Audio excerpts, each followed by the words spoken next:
अभी वो सवाल अभी जांच के दायरे में है। जैसे ही जांच में आगे बढ़ेगी और तो पुलिस प्रशासन उस वीआईपी को ढूंढ कर निकालेगा, क्या वो किसी भी कार्यालय में छुप कर बैठा हो। ठीक है, लौटेंगे आपके पास में। और मेहमान हमारे साथ में है, हमारे साथ में शांति प्रसाद भट्ट जी हैं, केंद्रीय प्रवक्ता उत्तराखंड क्रांति दल की ओर से।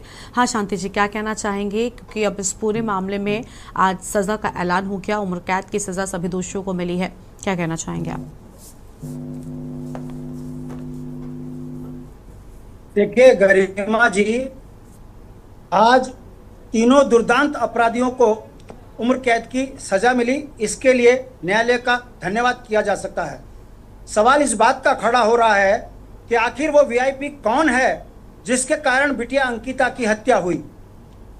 दूसरा सवाल जनता के बीच में तैर रहा है कि वो बुलडोजर देवी जिन्होंने साक्ष्य को मिटाया, उनके ऊपर कार्रवाई क्यों नहीं की गई, जबकि बुलडोजर का जो ऑपरेटर है उसने कहा कि मैंने जो बिल्डिंग ढाई है उसमें मुझे विधायक यमकेश्वर के आदेश थे। तीसरा, वो प्रशासनिक अधिकारी जिसने इस तमाम कार्य को देखते के हुए अपराधी के ऊपर जो है कार्रवाई नहीं की। ये वो सवाल हैं जो आज भी अंकिता बिटिया बोल रही है, समझ रही है कि न्याय तो मिला है मगर कहीं ना कहीं अधूरा है। गरिमा, बात को समझने की जरूरत है। ट्रायल कोर्ट में डिस्ट्रिक्ट कोर्ट से अपराधियों को सजा मिली है, संभवतः हाई कोर्ट भी स्टिल वही रहेगा, मगर जब ये सुप्रीम कोर्ट में मामला जाएगा, हमारी शंका है कि मौका वारदात का अपराधी कौन है, क्या कारण है जो सह अभियुक्त थे उन पर कार्रवाई नहीं हुई, अपराधी का स्वयं मुकदमा दर्ज करवाना। ये बताता है कि कल जब सुप्रीम कोर्ट में ये मामला खड़ा होगा तो ये तमाम चीजें कोर्ट के संज्ञान में आएगी कि अपराधी अपराध मुकदमा दर्ज कराने गया, अपराधी भागा नहीं, क्या कारण है बुलडोजर देवी को छोड़ दिया गया, क्या कारण है कि जो सह अभियुक्त थे उनके ऊपर सरकार की उस कोर्ट की नजर नहीं गई। ये वो तमाम मामले हैं। यदि कल ट्रायल में ये सवाल खड़े होंगे तो कहीं ऐसा न हो कि अभियुक्त इसका एज लेते हुए बच जाए, क्योंकि अभियुक्त की दबी जवान में भारतीय जनता पार्टी के वो नेता जिनका नाम वीआईपी के रूप में अंकिता की मां ने लिया, उसका संज्ञान कोर्ट ने नहीं लिया है। हमारा ये मानना है कि यदि जिस जगह पर यह घटना हुई है उस जगह पर यदि मोबाइल के टावर की लोकेशन अगर देखी जाए तो दूध का दूध पानी का पानी होगा। सुप्रीम कोर्ट से लेकर हाई कोर्ट तक इन चीजों का संज्ञान नहीं लिया गया है। ऐसा लगता है कि यदि वीआईपी का खुलासा नहीं हुआ, इसका एज लेते हुए सुप्रीम कोर्ट में और हाई कोर्ट में कहीं अपराधी बच ना निकले, ये शंका और चिंता हमारी है। उत्तराखंड क्रांति दल इसमें इनकी फांसी की मांग कर रहा था, ये कहते हुए कि ये बड़ा हीनियस क्राइम था कि एक वो बेटी जो पढ़ लिख कर अपने भविष्य को सुरक्षित करते हुए इस होटल में गई और इसमें 18 दिन में उस लड़की के साथ में ऐसा दुर्दांत अपराध इन अपराधियों ने कर दिया। दुख की बात है कि 2 साल 8 ठीक है, यानी आपको लग रहा है कि पूरे मामले में कई ऐसे भी सवाल रह गए जो अभी भी अधूरे हैं। अपराधियों को अपराध की सजा मिल गई, मगर अभी भी वीआईपी से लेकर विधायक यमकेश्वर बची है, जिससे बड़े सवाल खड़े हो रहे हैं। ठीक है हमारा मानना है कि अपराधी बचना नहीं चाहिए, चाहे वो वीआईपी हो चाहे विधायक हो। जब तक तमाम अपराधियों को सजा नहीं मिलती, हमको लगता है कि अंकिता बिटिया को अधूरा न्याय मिला है। ठीक है, लौटेंगे आपके पास में। हाँ ठीक है, आपके हिसाब से कई सारे सवाल हैं जो रह गए। ठीक है, शांति प्रसाद जी आएंगे आपके पास में। दीपक मलिक जी का रुख कर लेते हैं, समाज सेवी हैं। शांति प्रसाद जी शांत हो जाइए, आते हैं आपके पास में वापस से। दीपक मलिक जी समाज सेवी हैं, बहुत स्वागत आपका। दीपक जी क्या कहना चाहेंगे? ये ठीक बात अभी शांति प्रसाद जी ने कही कि वो वीआईपी कौन थे, इसका खुलासा अब तक नहीं हुआ। आखिर वो कौन से वीआईपी थे जिनको स्पेशल ट्रीटमेंट दिए जाने को लेकर ये पूरा मामला, ये पूरा विवाद अंकिता और इन आरोपियों के बीच में शुरू हुआ था।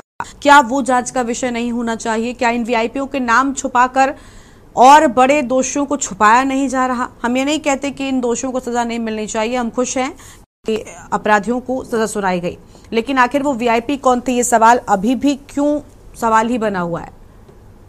देखिए, बिटिया अंकिता की आत्मा को शांति मिले, पहले तो मैं इसके लिए ईश्वर से प्रार्थना करता हूं।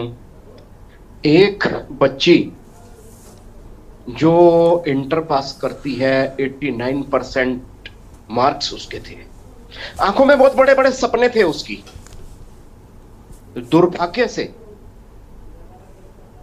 वो सपने जेब के हिसाब से नहीं थे। उसने होटल मैनेजमेंट ज्वाइन किया, बीच में उसे कोविड में छोड़ना पड़ गया क्योंकि परिवार की आर्थिक हालत इतनी ठीक नहीं थी।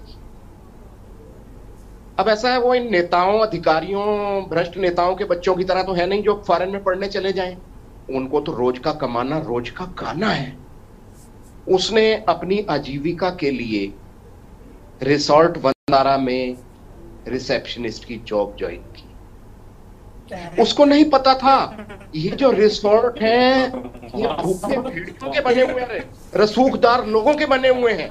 ये सभी रिसोर्ट्स अय्याशी के अड्डे हैं। देवभूमि उत्तराखंड की जो भावनाएं हैं उसके विरोध में बने हुए हैं ये अय्याशी के अड्डे, पूरे उत्तराखंड में बनते जा रहे हैं। यहां तक कि दबे मुंह से बोला जाता है वो उस मंत्री का है, ये इस वीआईपी का है। और तो और एक चर्चित मंत्री जी हैं, आज वो मंत्री नहीं रहे, उनका रिसोर्ट बन रहा है बहुत बड़ा भयंकर, उस पर कोई नहीं बोलेगा। ये रिसोर्ट बन किस लिए रहे हैं? कहेंगे प्रदेश हमारा जो है टूरिज्म के लिए। अरे टूरिज्म यहाँ का धार्मिक टूरिज्म है।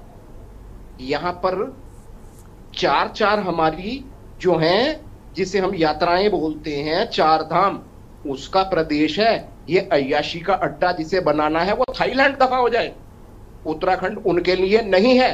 सखत रूप से पक्ष विपक्ष सबके लिए मैं बोल रहा हूं, ये गंगा यमुना का मायका है, ये थाईलैंड बैंकॉक नहीं है। सत्तारूढ़ दल हो, उनको ये चीज अपने दिमाग से सोच लेनी चाहिए। पहली तो बात एक है, उसको जो जमीन अलॉट हुई वो एक इंडस्ट्री के लिए अलॉट हुई, उस पर रिसोर्ट बन कैसे गया? और बन भी गया, उसके बाद में उसकी जांच में जो अधिकारी जिन्होंने ये अनदेखी की है और वहां पर इसको रिसोर्ट के लिए लाइसेंस दे दिए, सब प्रक्रिया पूरी हो गई, उन पर क्या कार्रवाई हुई है अभी तक? वो अनुत्तरित है। उसके बाद ये चर्चित वीआईपी कौन था? सत्तारूढ़ दल। अरे भाई, वो तो अंकिता के नाम से इतना भयभीत होते हैं बीजेपी के नेता और जो अनुसांगिक संगठन है उनके। वो तो अंकिता भंडारी के फेवर में कभी सोशल मीडिया पर एक लाइन नहीं लिखते थे कि किसी ने देख लिया हमारी पोस्ट चली जाएगी, मलाई खानी दूर हो जाएगी। इतना भय का माहौल था। कांग्रेस ने इस मुद्दे को उठाया, उनको तो राजनीतिक, उनको भी कुछ माइलेज लेना है, राजनीतिक दल है तो लेंगे, लेकिन सही मायने में ये आंदोलन पूरा का पूरा, जिसमें आज इन दुर्दांत अपराधियों को सजा कम मिली है, ज्यादा मिली है, मैं उस चर्चा में नहीं जाऊंगा, क्योंकि फांसी की सजा रेयर केस में इंडिया में मिलती है, और वो भी आगे इतनी लंबी प्रक्रिया होती है, ज्यादातर की उम्र कैद में बदल जाती है। तो यहाँ मुश्किल थी, मुझे भी लगता है। आजीवन कारावास की सजा मिली है, बहुत अच्छा, लेकिन जैसा माननीय भट्ट जी बता रहे हैं कि इसमें कोई कील कांटे ना छोड़ जाए कि कल को वो इसका, ये दुर्दांत अपराधी हैं, पैसे वाले हैं, जिनके लिए एफआईआर दर्ज होने में भी अंकिता के बाप की, पिताजी की, माननीय पिताजी की एड़ी चोट गई, एफआईआर दर्ज नहीं हो रही थी। जो पुलकित आर्य का पिताश्री, बीजेपी का जो दर्जा राज्य मंत्री, वो खुले आम कहता है मेरा लड़का निर्दोष है। चलो वो तो कोई बात नहीं बोलेगा हर अपराधी के परिवार वाले।